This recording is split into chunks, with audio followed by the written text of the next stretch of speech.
Good evening, and thanks to KPBS for inviting all 15 of the official candidates and write-ins. It shows their nonpartisan rejection of the election apartheid, which tolerates discrimination against legal candidates. Ladies and gentlemen, my name is Locke David Crane, and I'd like to be your next mayor. You may be sitting there asking yourselves, who is this guy, Locke David Crane? Well, I am the gentleman who Bill Collender, Mike Gotch, and Lucy Keillor all refused to run against. Let me tell you, I'm a native-born candidate of the people. I was educated at La Jolla High in San Diego State. I earned a master's in special ed of the gifted from San Diego State in 1971. And I'm currently in my 10th year as a university professor of technical writing using a book I wrote myself. I am a problem solver, not a politician. I've been self-employed as an apartment manager, writer, editor, photographer, and a professional magician.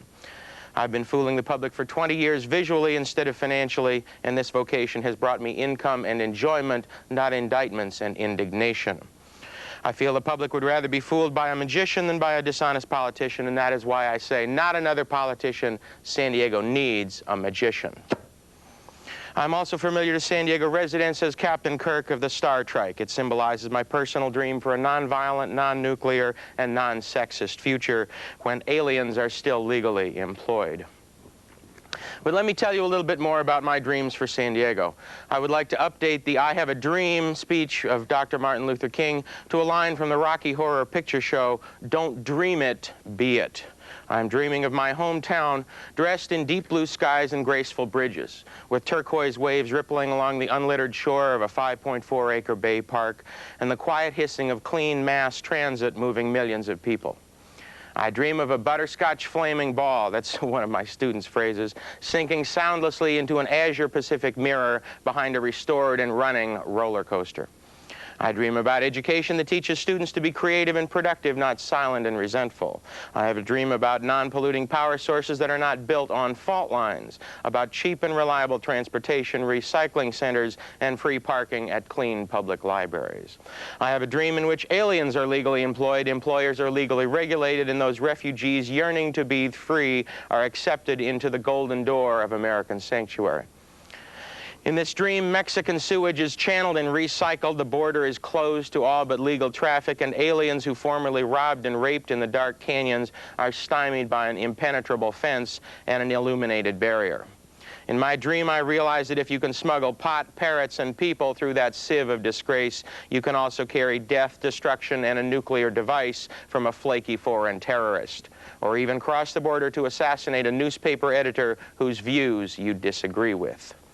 I have a dream in the style of Ray Bradbury, who always brings you nostalgia for the future. We are beings destined to explore the stars and colonize the planets. But first we have to get ourselves organized on this planet at this time to earn the right to survive into the future. How can we hope to live long and prosper if we continue to pollute our cities and starve our senior citizens? How dare we plan to boldly go where no man has gone before until we can successfully employ our minorities, educate preteens about sex, pay living wages to teachers and police officers, and protect ourselves from the lawyers we've created? If I'm elected to a second term as mayor of San Diego, I will guide you all into the 1990s. America's finest city is projected to be 2 million people by then, even if we do slow the birth rate. We have passed unscathed through 1984 and are headed for 1999 and 2001. The generation that already told you we are the world now asks, I hope the Russians love their children too. San Diego must strive not to become a town that time has ignored and that decades cannot improve. In my dream of San Diego, I recognize that we are not yet meek enough to inherit the earth, though we are powerful enough to destroy it. We are too morally bankrupt to pay the dues required of us to be allowed to step into the future. We must stop mortgaging our children's Social Security to buy untestable death rays and $600 ashtrays. Our federal government has told hungry, illiterate children to eat surplus cheese and call ketchup a vegetable so that another impotent missile can be cemented into an untestable silo for an unwinnable war following an unspeakable mistake by an untrained individual, film at 11. But this is not the dream that Dr. Martin Luther King and I share, and I digress.